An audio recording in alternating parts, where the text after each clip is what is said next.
Então, pessoal, como eu estava falando, as lombalgias, elas são problemas bastante frequentes hoje em dia, né? Como é que a gente classifica a lombalgia, né? O que que é a lombalgia? Lombalgia é uma dor que está localizada entre a 12ª costela e as dobras glúteas, lá embaixo no bumbum, né? E a pessoa pode ou não apresentar dor nas pernas, tá? Então, é aquela pessoa que tem dor, né? Dor na coluna, na parte baixa da coluna. Em inglês é chamada de low back pain, né?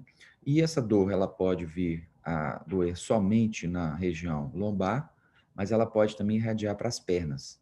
A irradiação para as pernas, ela pode estar relacionada ao envolvimento do nervo isquiático, que é um nervo que a gente tem que sai da coluna lombar, ou o nervo femoral, também é um nervo que sai da coluna lombar, e o pensamento desse nervo leva, então, a esse sintoma de irradiação para as pernas, né? Então, é um problema que aflige muitas pessoas.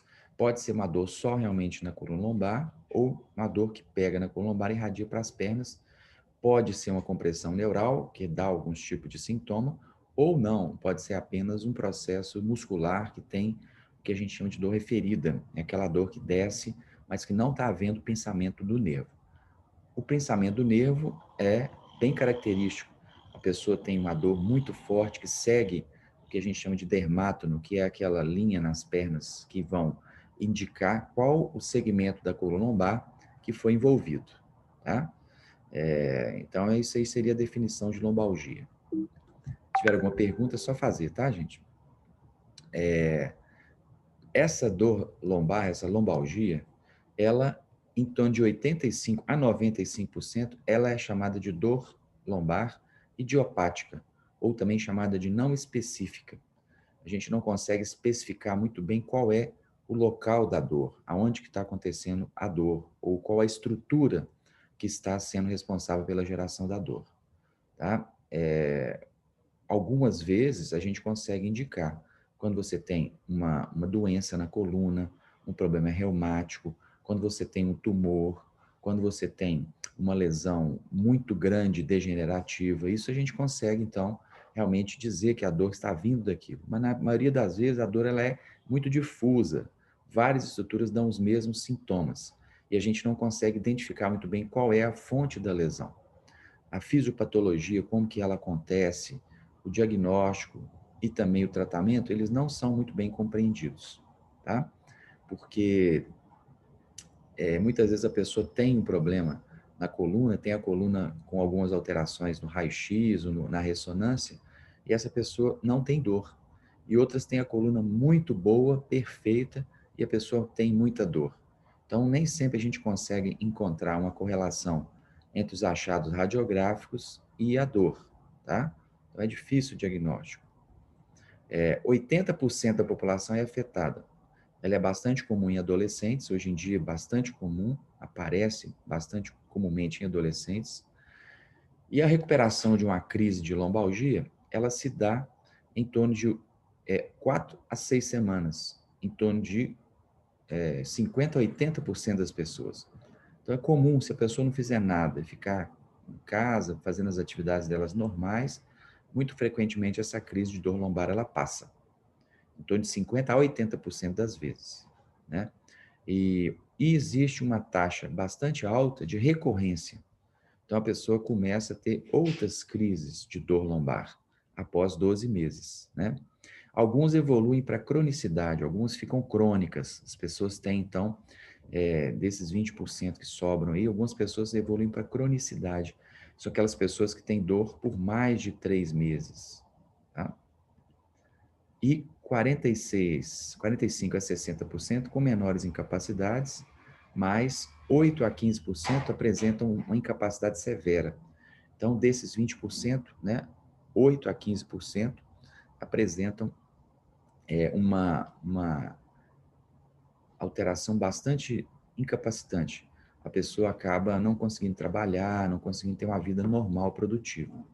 Tá? Então, a pessoa tem esse problema da lombalgia crônica, que é um problema que afeta muitas pessoas, a maior fonte de afastamento do trabalho, a maior fonte de incapacidade ao trabalho é a lombalgia.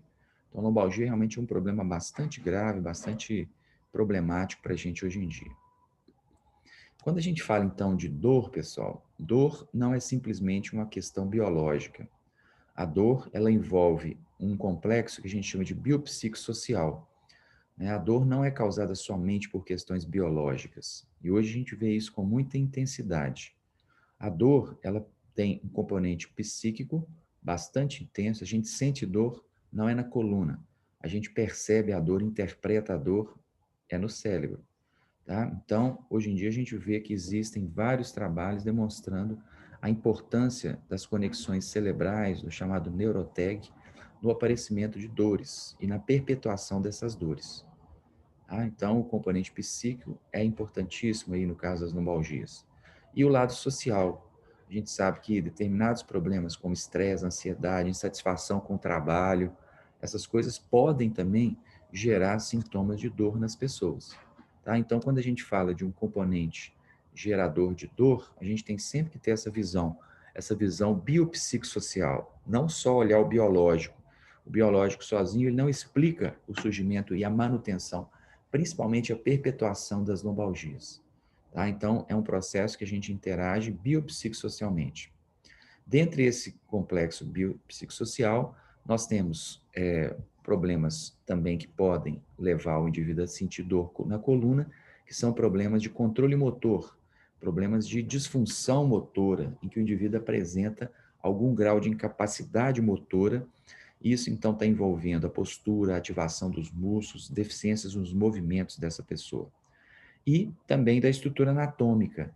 Tem pessoas que têm alterações anatômicas mesmo, que podem, então, dentro desse lado aí biológico, influenciado pelo psicossocial, gerar, então, um processo de incômodo, um processo de lombalgia acontecendo, tá? Então, como eu falei com vocês, a dor, ela tem essa característica biopsicossocial, né? A gente sabe que vários problemas psíquicos, né, relacionados a interpretações excessivas, ativação excessiva de áreas de dor, o que a gente chama de sensibilização central. A pessoa tem o cérebro hiperativo, a pessoa tem cinesiofobia, que é o medo de mexer. Isso a pessoa tem processos de dor, que a gente chama de catastrofização. A pessoa acha que tem um problema severo, que tem um câncer, que tem uma doença mais grave, e isso faz com que ela tenha uma interpretação muito intensa da dor. Isso, então, a gente chama esse lado aí psicossocial, esse lado psicológico mesmo do processo de dor, principalmente das dores lombares. As dores lombares têm um componente muito grande psicossocial, porque é uma queixa muito frequente de dor nas pessoas que têm problemas relacionados ao trabalho, relacionados a estresse, relacionados a alterações psíquicas mesmo, ansiedade, depressão, né?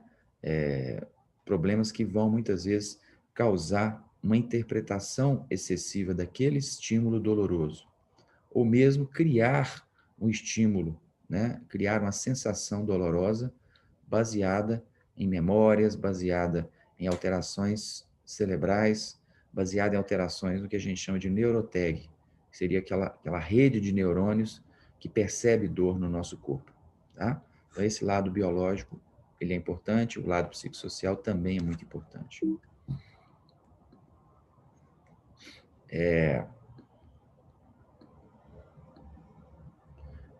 A estrutura anatômica, gente, quando a gente fala de estrutura anatômica, nós estamos falando das estruturas que formam a coluna.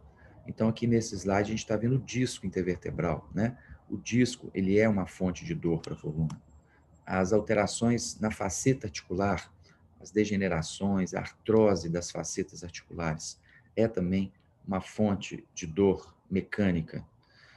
As alterações degenerativas que surgem, por exemplo, por causa de alterações como a escoliose, são também fontes de dor a longo prazo para o indivíduo.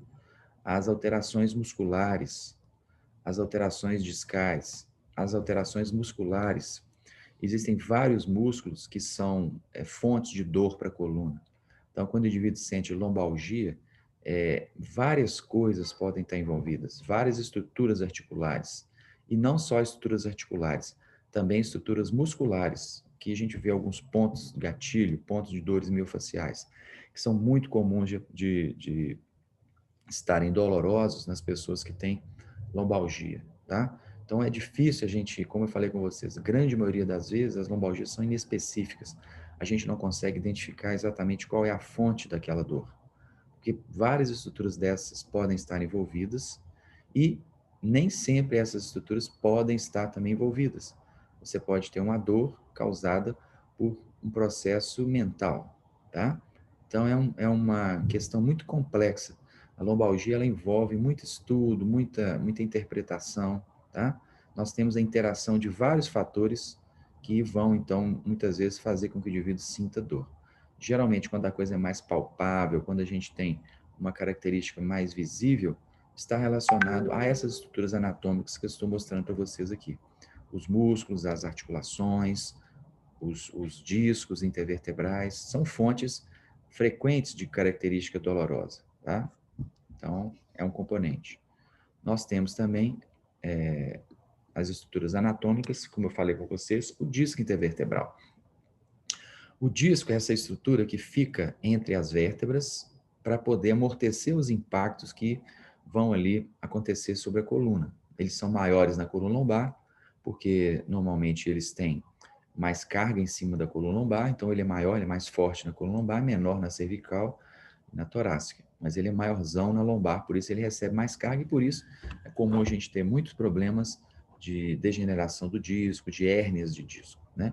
Aqui a gente vê, então, o disco, ele é formado de um núcleo pulposo, uma estrutura que a gente chama de núcleo pulposo, e esse núcleo pulposo, ele tem uma característica de ser hidrófilo, ele adere, ele chupa a água. Então, ele é como se fosse uma esponja. Ele é formado de proteoglicans e de água. Então, ele é como se fosse uma grande esponja que fica entre as vértebras para amortecer os impactos. E essa esponja, ela é presa, ela é fixada por o que a gente chama de anel fibroso. São fibras de tecido conjuntivo, fibras de colágeno, que tem ali dentro do nosso disco, e essas fibras de colágeno, então, mantém esse líquido aqui preso sob pressão. Então, funciona como um chiclete babalu, não sei se você lembra do chiclete babalu, ele tem um líquidozinho dentro dele, você aperta, ele é amortecido, esse impacto. Então, essa é a função do disco. E a função do disco, ela é, então, esse amortecimento, dissipação das cargas. Pode acontecer com o passar do tempo desse disco ir se desgastando, dele se degenerando, dessas fibras aqui se romperem. E esse líquido, então, ele começa a vazar. E ele vazando, ele começa a produzir, então, se ele vaza muito, ele começa a produzir, então, o que a gente chamaria de uma hérnia de disco, tá? Então, isso aí seria a função do disco, que é uma fonte, né, de dor. Aqui é interessante esse trabalho, ele mostrou aqui, né, as cargas que a gente tem durante técnicas de levantar peso, né? Pessoa que trabalha levantando peso, ou mesmo numa fábrica, ou mesmo fazendo exercício, né? O que ele mostrou para a gente esse trabalho? Ele mostrou que várias técnicas de levantar peso, né? Essa técnica do stoop e essa do squat. Geralmente, quando a gente manda uma pessoa levantar um peso, a gente manda ela dobrar os joelhos, que é ruim você dobrar o tronco assim para levantar um peso. Nesse trabalho, o que ele mostrou? Ele mostrou que as duas técnicas, quando você estava levantando um peso, né, de mais ou menos 11, 12 quilos, que eram mais ou menos iguais às forças que você tinha, né, na coluna, quando você levantava o peso, tanto com a coluna dobrada ou com a coluna esticada. Não havia, assim, uma diferença muito grande entre as cargas impostas à coluna, principalmente para levantar um peso, né, de 11 quilos, entre as duas técnicas, tá? Não havia uma diferença muito grande quando você dividia a carga do squat pelo stoop, tá? Então, você observa mais ou menos próximo a 1 aqui, né, a relação a 100, né, seria 1. Então, não há diferença muito grande em você levantar um peso dobrando a coluna. Existe muito esse mito, né, de que a gente deve dobrar os joelhos. Se for um peso maior, já é outro papo. Mas para um peso de 10 quilos, que é um peso razoável, nesse trabalho de 2016, ele mostrou que não há essa diferença, tá? Em termos de sobrecarga, de compressão em cima do disco, tá? Então, é uma coisa interessante da gente observar e desmistificar um pouco esse conteúdo, né? Essas, então, protusões, né, discais, elas vão, então, acontecer e, rompendo-se o disco, o líquido vaza. Esse líquido, então, pode fazer um abaulamento, que a gente chama de protusão discal, e essa protusão discal ela pode começar a irritar a raiz do nervo, gerando, então, uma dor na parte posterior da coxa, ou na parte anterior da coxa, ou na parte lateral da coxa. Então, a gente chama isso de protusão discal. E nós temos o que a gente chama de extrusão. O que é extrusão? É quando o líquido rompe totalmente essa fibra, tá? Ele vai romper completamente esse líquido vai romper completamente a fibra do ânulo e vai então encostar também na raiz do nervo. Aqui você observa que é o núcleo pulposo, ele ainda está contido pelo anel fibroso. Aqui, o anel fibroso foi rompido e o núcleo pulposo vazou e encostou na raiz neural. Então, são duas situações diferentes. E você tem também o que chama de sequestro. Sequestro é quando esse líquido ele cai dentro do canal da medula, ele se solta do disco, dessa região do núcleo pulposo e cai dentro do canal vertebral. Então, a gente chama de extrusão. Tá? Então, isso é comum, isso pode acontecer também com a idade. É bastante comum acontecer, então, o que a gente chama de degeneração discal. O disco vai se desgastando, ele vai, com o passar dos anos, é muito comum isso acontecer, degenerar, ele vai perdendo, rompendo de uma maneira mais geral, não uma maneira localizada, como essa que vocês viram aí na protusão ou na extrusão, mas de uma maneira mais generalizada. Então, vai havendo o que a gente chama de degeneração discal. Tá? São, então, problemas de disco intervertebral, são problemas em que você tem uma ruptura pequena, uma ruptura parcial e aqui a degeneração discal, isso em vivo, tá? A gente observa, então, em vivo isso aí acontecendo. Aqui, gente, seria o que a gente poderia pensar em uma degeneração do disco. Então, vai perdendo líquido, o disco vai perdendo água, ele vai ficando desidratado. Isso, então, vai gerando uma protusão, e essa protusão pode comprimir a raiz do nervo, gerando, então, o que a gente chamaria de uma hérnia de disco. Você observa aí também o que a gente chamaria de uma degeneração com a formação de osteófitos. O que são osteófitos? São essas pontas que você tem aqui no osso.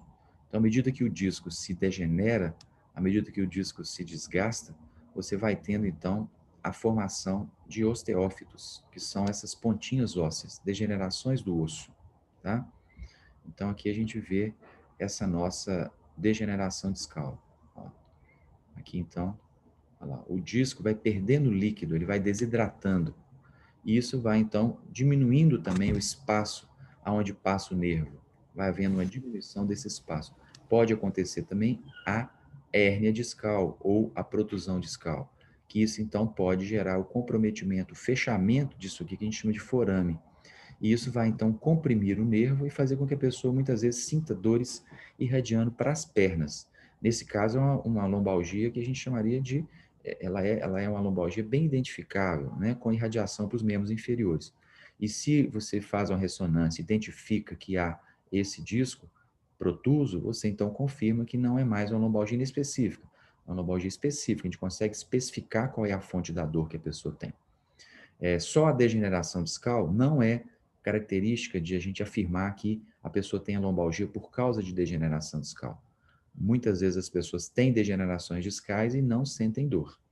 Tá? Então, ter a degeneração discal é mais ou menos fisiológico, é mais ou menos como o cabelo ficar branco.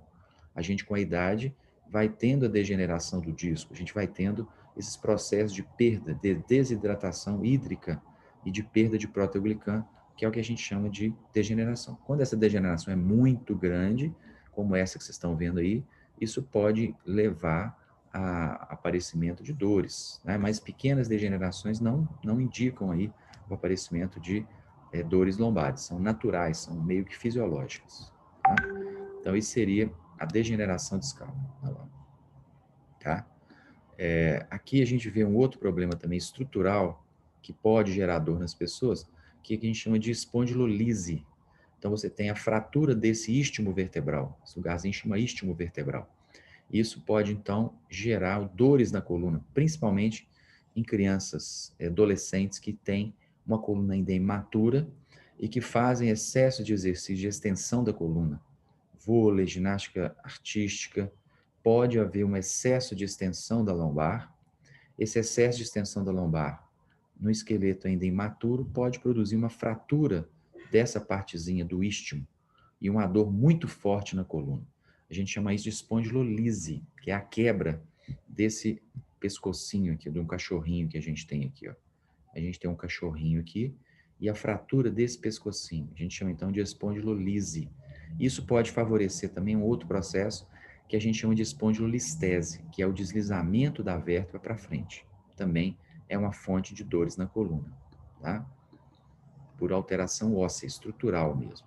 Aqui a gente vê o disco, a coluna, o disco intervertebral, e ali as facetas articulares, que também são fontes de dor à medida que você estende excessivamente a sua coluna, à medida que você tem um excesso de lordose, você pode, com o passar dos anos, produzir uma degeneração das facetas articulares. E essa degeneração, ela é o que a gente chamaria de artrose facetária, né?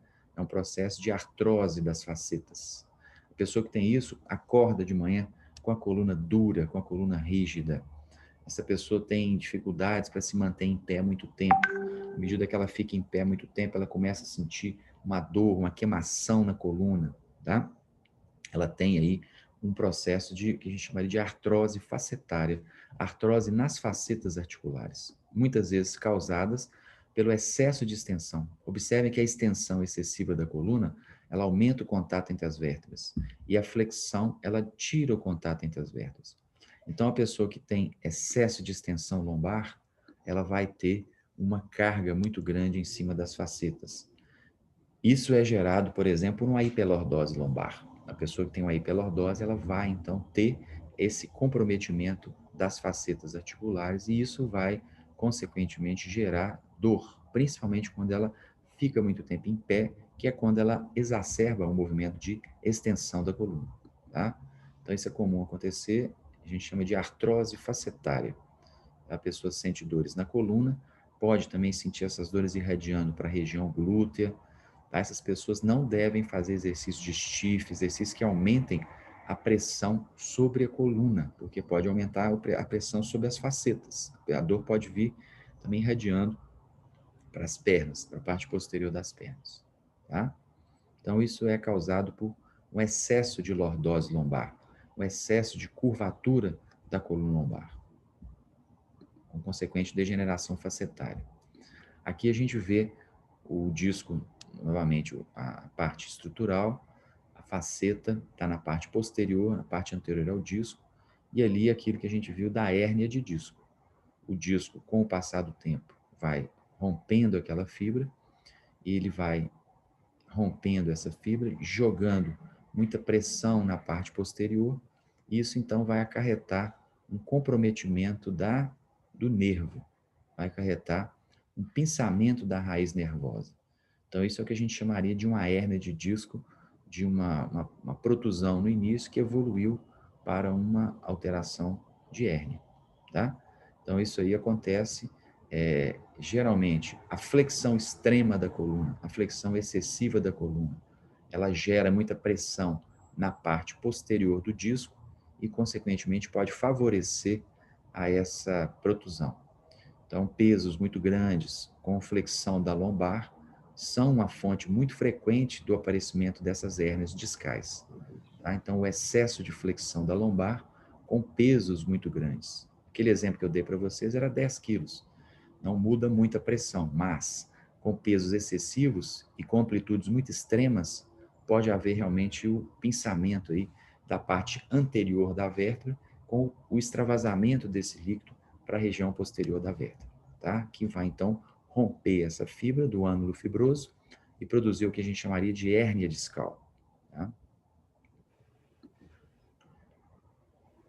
Então, a gente observa, né? Observe que o movimento do disco, ele tem na sua parte anterior uma coisa bem livre, não tem nada perigoso. Se esse líquido vazar aqui para frente, não há perigo. Se esse líquido vaza para trás, é que está o perigo, porque lá é onde está o nervo, que é o grande problema. A medula, nos casos das vértebras mais altas, a medula vai até L1. E depois, para baixo, ali nós teríamos a nossa raiz nervosa, tá? Só as raízes nervosas que a gente chama de cauda equina, certo? Então, aí seria a hérnia de disco. Aqui, gente, é o processo que também acontece, são processos em que os nervos vão sendo pinçados, chamada de estenose foraminal.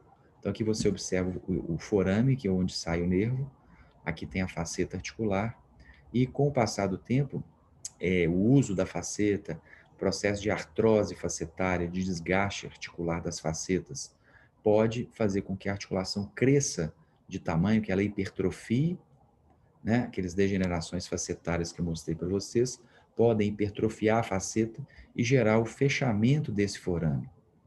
E a pessoa, então, tem esse buraquinho aqui, ó, onde passa o nervo mais estreito. Isso vai fazer com que ela sinta dores que irradiam, no caso da coluna cervical, que é essa parte aí, em que olha visto de cima, o nervo exprimido pela faceta, né? Então, o que acaba acontecendo? A hipertrofia, aquela artrose que a faceta sofre, ela pode fazer com que a faceta cresça de tamanho, e esse crescimento facetário, ele vai, então, produzir um estreitamento do nervo. Ele vai produzir um menor volume desse buraco aqui, ó. E esse menor buraco vai, então, gerar compressão neural e vai gerar, no caso da coluna cervical, que é essa região da coluna que eu estou mostrando para vocês, irradiação para os braços, irradiação, dependendo de onde for essa compressão, irradiação para os braços, irradiação para as mãos. Ou então dor de cabeça, outros processos nas vértebras mais altas. Tá? Então, isso é chamado de estenose foraminal.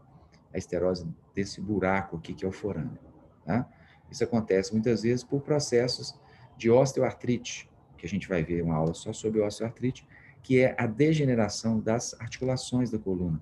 Se você tem também uma hérnia de disco aqui, junto com a degeneração da faceta, isso vai comprimir muito aqui o nervo. Vai haver uma grande compressão do nervo. Isso, então, vai gerar uma irradiação, uma dor que a gente chama de dor irradiada, que é aquela cervicalgia, no caso aqui, ou uma lombalgia, com dores irradiadas para os membros inferiores ou superiores, dependendo de onde for esse comprometimento, tá? Então, isso é chamado de estenose foraminal.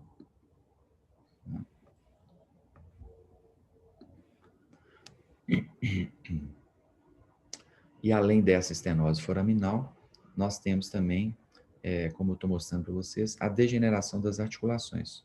Uma das causas dessa degeneração é o atrito excessivo. Então, à medida que você cresça essa nossa faceta, pode haver, então, um fechamento desse espaço, que é o forame que eu mostrei para vocês. Então, à medida que você tem a artrose facetária, isso pode causar uma estenose foraminal, e essa estenose foraminal vai pinçar o nervo e gerar, então, dores que irradiam para os braços ou para a coluna, né? O excesso de peso, né, a carga excessiva, essas amplitudes muito grandes, muito peso com muita flexão, são geradores de hérnias. Né? Yeah, there it is. Esse exercício. E muitas vezes não só também esse tipo de exercício, né? O cara pode ter um comprometimento das facetas, pode ter um comprometimento das artérias do pescoço, foi esse exemplo aqui que vocês viram, né? O cara fazendo esse exercício, ele teve lá uma carga muito grande, isso predispõe, né, a, por exemplo, uma hérnia de disco, coluna muito flexionada, com peso muito grande, né? Se o indivíduo erra um pouco na posição, isso pode predispor a uma ruptura do ano, que a carga aqui é enorme, né? A carga aqui é muito grande. E nesse caso ele desmaiou. Por que ele desmaiou? Porque ele comprimiu muito o pescoço. O braço abaixou demais e comprimiu as artérias dele. E ele teve então uma olha assim, repare que ele levantou o peso e ele não aguentou. Aí a coluna dele envergou. Aí ele vai ter uma fratura mesmo, uma lesão. né? Uma fratura vertebral, um processo mais pesado. Então, essas são algumas lesões. Esse é um grande exemplo que eu gosto de dar, é de um atleta campeão de CrossFit, chamado Uber, estava no campeonato mundial CrossFit, e ele foi fazer esse exercício, esse arranque, e ele então, na hora que ele levantou o peso se soltou e pegou em cima da coluna dele. Consequentemente, houve uma fratura da vértebra, e essa fratura vertebral levou a uma cadeira de roda. Ele então perdeu o movimento das pernas pela fratura. Esse é ele depois da fratura, né? Ele se tornou paraplégico, né? Ele teve perda da movimentação das pernas. Então, muito cuidado, gente, com o exercício com a coluna, principalmente esses exercícios em que você tem que fazer muita carga, pode acabar caindo o peso, como esse exemplo do yoga que eu dei para vocês. Observe, o peso caiu, ele levantou, ele subiu o peso, e por um azar, não sei o que aconteceu, era um peso grande, o peso caiu sobre as costas dele.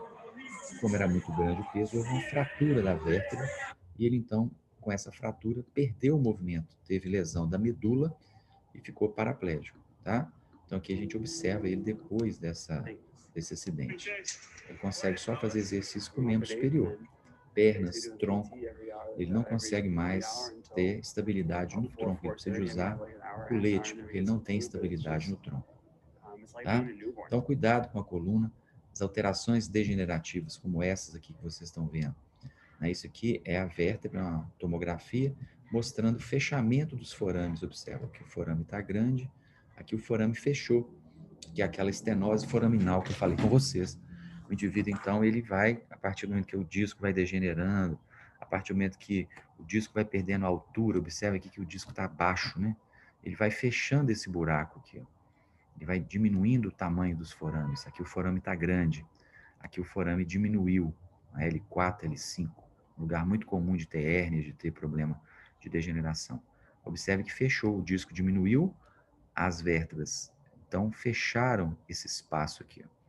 Isso é muito complicado porque você vai diminuir a possibilidade de o nervo deslizar de maneira adequada ali sobre o forame. Então, complicado, né? Aqui, ó, observe o forame, como é que está estreito. Olha. Ele está pequenininho, ele degenerou. Aqui está maior.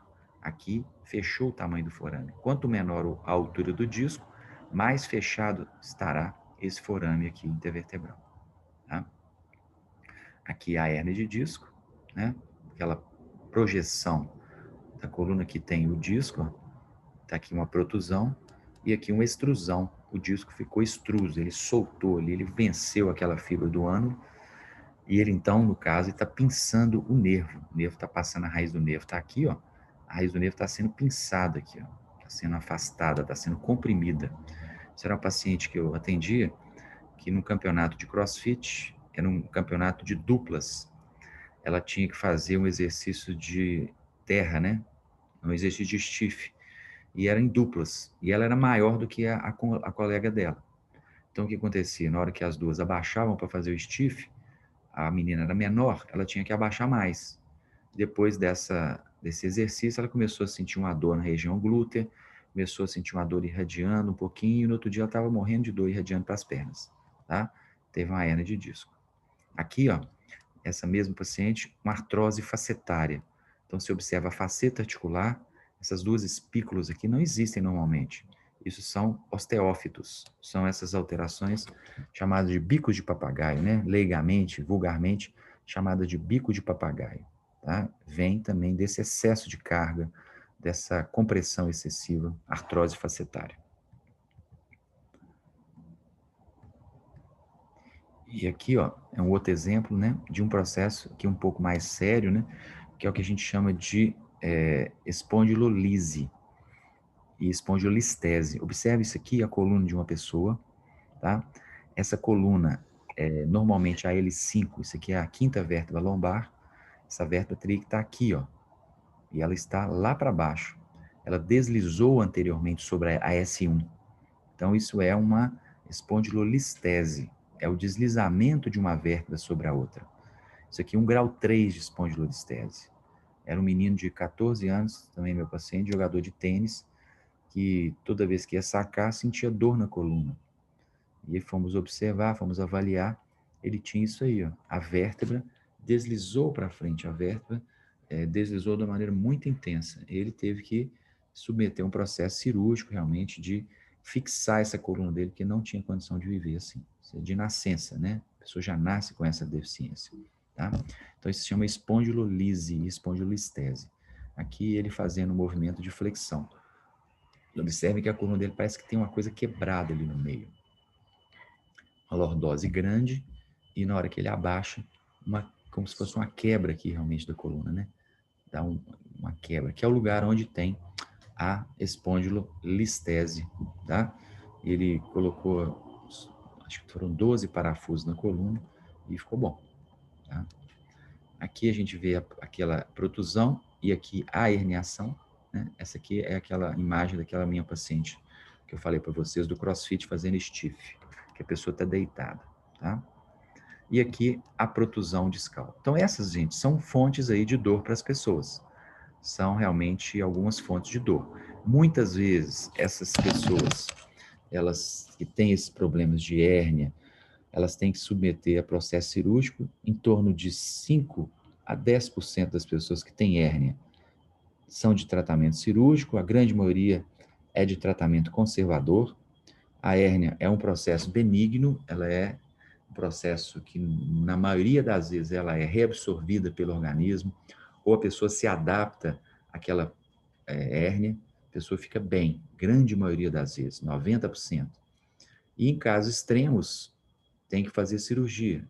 Casos em que a pessoa está tendo uma perda de força progressiva de maneira muito brusca, quando a pessoa tem o que a gente chama de síndrome da cauda equina, essa pessoa ela vai ter uma perda do controle dos esfíncteres anal e vesical, então ela não consegue segurar o xixi e o cocô, então essa pessoa ela acaba perdendo o controle dos esfíncteres. Quando a hérnia é muito grande, massiva, essa pessoa então tem que submeter uma cirurgia de maneira brusca, de maneira rápida, mas na grande maioria das vezes as hérnias elas são de tratamento conservador, tá? Não é interessante operar logo de cara uma hérnia, a não ser nesses exemplos que eu dei para vocês de perda de força muito grande ou intensa e progressiva, e também essas alterações, como eu falei com vocês, de perda de controle de esfíncteres, chamada síndrome da cauda equina.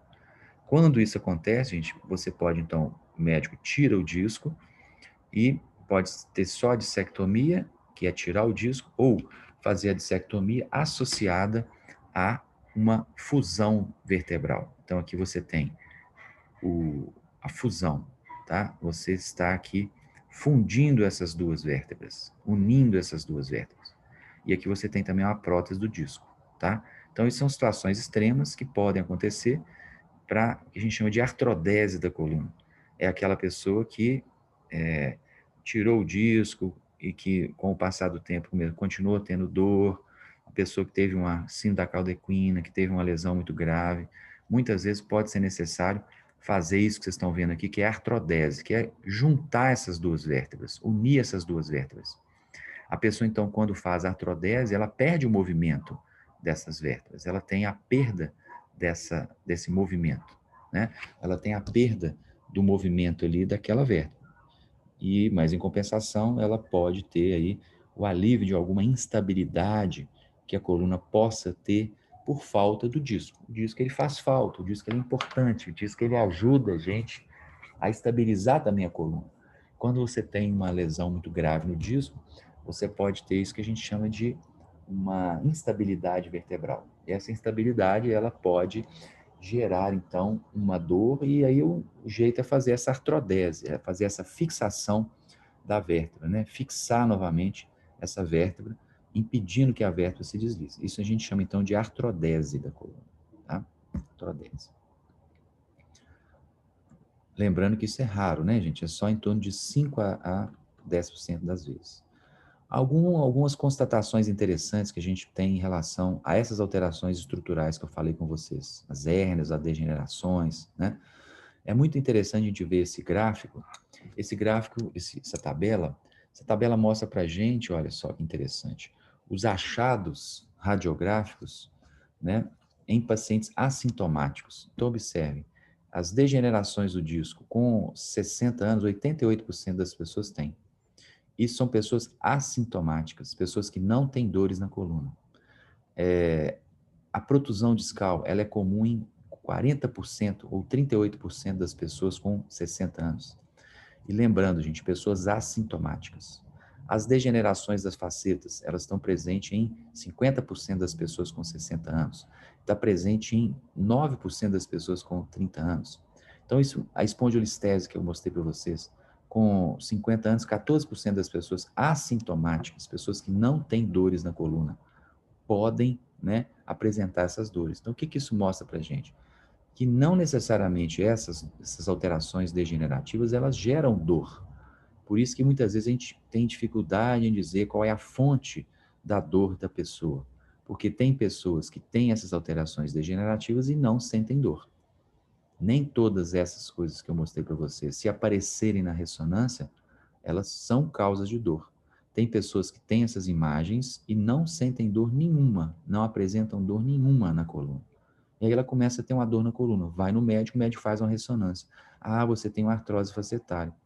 Mas pessoas que têm artrose facetária podem não sofrer dor, tá? E muitas vezes as pessoas, essa é outra coisa importante para vocês, muitas vezes as pessoas mais idosas, olha só, degeneração do disco, protusão discal, elas têm esses problemas, estão equilibradas, estão dentro do uso normal delas. Daí você começando a fazer exercício com cargas excessivas, aqueles processos ali que estão sedimentados podem agudizar, e aí você ter o aparecimento de uma dor. Tá? Então, muito cuidado com as pessoas idosas. As colunas das pessoas idosas, pelo próprio processo natural de envelhecimento, apresentam alterações degenerativas. Degeneração da faceta. 70% quase das pessoas de 80 anos têm degeneração da faceta. Não quer dizer que elas tenham dor. Né? Vai muito desse lado que eu falei com vocês, biopsicossocial. Tá? É a interação de vários fatores. Quando a gente fala de dor, a gente tem que pensar mais no cérebro do que propriamente nas alterações da estrutura do indivíduo. Basicamente é isso, tá? Então, é interessante a gente ver essas coisas. Então, o que são fontes de dores realmente para as pessoas, né? Quais são os fatores relacionados à dor lombar? Fraturas, degenerações discais mais intensas, Modic, que é uma alteração no corpo da vértebra, como se fosse um infiltrado de líquido, o disco perde a capacidade de amortecer impacto, o disco começa a receber muito impacto. E as herniações discais são realmente fontes aí de dor, mas que apresentam bons prognósticos e que têm uma história natural favorável, tá? Então, isso são coisas que realmente estão relacionadas às dores lombares. Coisas que não estão relacionadas a dores lombares, que a gente pode pensar, né, que a pessoa tem e não necessariamente ela vai ter dor. Degenerações discais moderadas. Então, se você vai ao médico, o médico faz uma ressonância da sua coluna, existe uma degeneração, você não precisa preocupar, isso é normal, isso não gera dor para você. Protusões discais também não é fator relacionado à dor. Abaulamento do disco, fissuras do disco são processos normais, processos naturais. Diminuição do espaço discal também pode naturalmente acontecer sem que o indivíduo tenha dor e também até espondilolistese em baixos graus, não naqueles graus altos que eu falei com vocês, como vocês viram aquele menino. Nesse grau 1, não necessariamente a espondilolistese grau 1 está relacionada à dor lombar. Então, muitas vezes o indivíduo faz uma ressonância e aparece lá uma série dessas alterações. Ele acha, então, que aquilo é que está causando a dor dele. E não necessariamente é isso que está gerando dores, tá? Não precisa desesperar. Muitas vezes é interessante ver pessoas que fazem ressonância da coluna, tem muitas vezes prognósticos piores, porque ficam preocupadas, ficam não querendo fazer exercício, ficam evitando pelo medo, evitando de mexer a coluna, evitando de fazer exercício, evitando de pegar peso. E isso pode ser o fator mais importante gerador de uma cronificação de dor, por medo, por alterações de ameaça, por alterações cerebrais, mais do que propriamente por alterações reais na coluna. Certo, gente? O que é muito importante, né, da gente entender também? O tratamento, o que a gente pode colaborar? Os exercícios físicos, eles são fundamentais no tratamento das lombalgias. Os exercícios são fundamentais.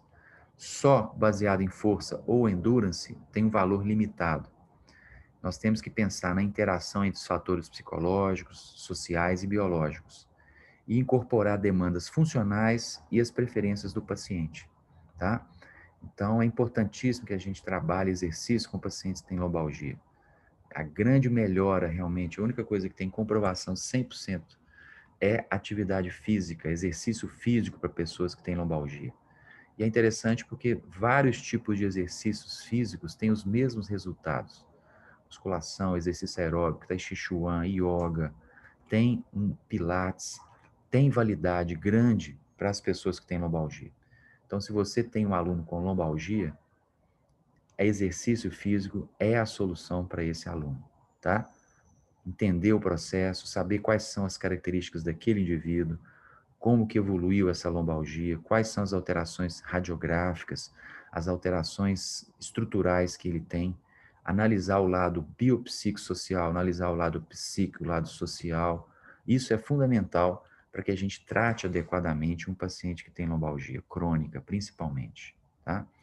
Exercícios gerais, fortalecimento, aumento da flexibilidade, aumento do controle motor, pilates, yogas e várias formas de exercícios aeróbicos têm sido consideradas excelentes tratamentos para a lombalgia, tá?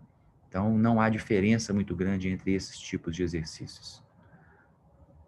Muito foco tem sido dado no sistema musculoesquelético e a gente tem que focar também nesse processo psicossocial, tá? Muito importante, gente. Uma coisa que é interessante também a gente ver, o aumento do core, né? A ativação abdominal excessiva, ela é prejudicial para a coluna. Ela não é indicada para pacientes que têm lombalgia. Quanto mais força você tiver na sua musculatura abdominal, isso não significa que você está melhorando a sua lombalgia.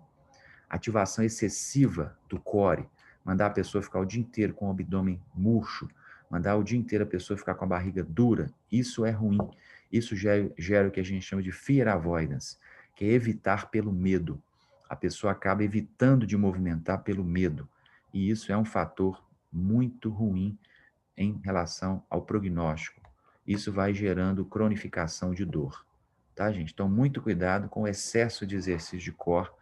Além de você, com excesso de exercício de core, poder aumentar as forças compressivas sobre a coluna. E o aumento dessas forças compressivas pode alterar a nutrição do disco intervertebral, gerando, então, uma fraqueza desse disco e uma possibilidade maior de degeneração e de aparecimento de hérnias. Tá? Então, nem sempre o mais é melhor. O reforço excessivo, a hipervigilância, o indivíduo fica o tempo inteiro pensando na coluna. Isso é ruim, gente. Isso gera cronificação de dor. Começa a alterar a percepção dolorosa de dor no cérebro, tá? Então, muito cuidado com os exercícios excessivos de ativação abdominal. Muito cuidado com o excesso de ativação do core. Isso não é verdade. O indivíduo que tem um core mais forte, não necessariamente isso está relacionado à lombalgia. Pode até estar relacionado ao aparecimento da lombalgia. O indivíduo que tem excesso de ativação abdominal pode sofrer alterações de lombalgia, tá? Então, muito cuidado com o excesso de exercício, né? A gente tem que enfatizar muito a neurociência da dor, são essas alterações cerebrais. Uma coisa que é muito interessante, dor não necessariamente é igual a lesão tecidual. Sempre que a gente tem dor, a gente acha que algum tecido do nosso corpo está lesado.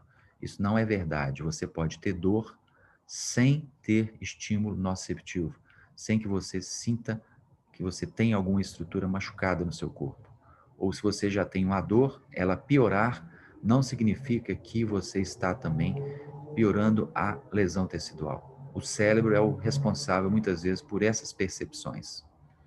Tá? A nossa coluna ela é forte, a gente tem que ter esse conceito. O sistema nervoso e a coluna são adaptáveis. A gente tem que passar isso para os nossos alunos, né?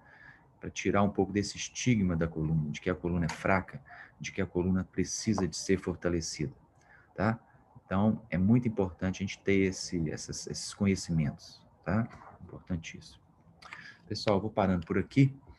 Eu acho que a aula já ficou bastante grande e qualquer dúvida que vocês tenham, eu vou gravar essa aula, tá? Vou colocar no YouTube e vocês, por favor, podem acessar lá no YouTube essa aula. Eu vou colocar lá como lombalgia, prevenção de lesões, tá? E vocês, então, podem acessar e depois, na próxima aula, depois aí do nosso recesso, depois do dia 5, a gente volta. Vai ser uma aula síncrona também sobre lesões no ombro, né? E aí eu vou passar para vocês as dúvidas que vocês têm, algum esclarecimento. Eu gostaria que vocês participassem da aula, com perguntas, com dúvidas. Fica mais interessante e mais agradável de trabalhar. Tá bom, pessoal? Então eu vou encerrando por aqui e eu vou colocá-la no YouTube e vocês podem aí tirar alguma dúvida que vocês tenham sobre a lesão. Tá bom? Tá Obrigado. certo. Obrigada, professor. Obrigada, professor. Tchauzinho. Obrigada.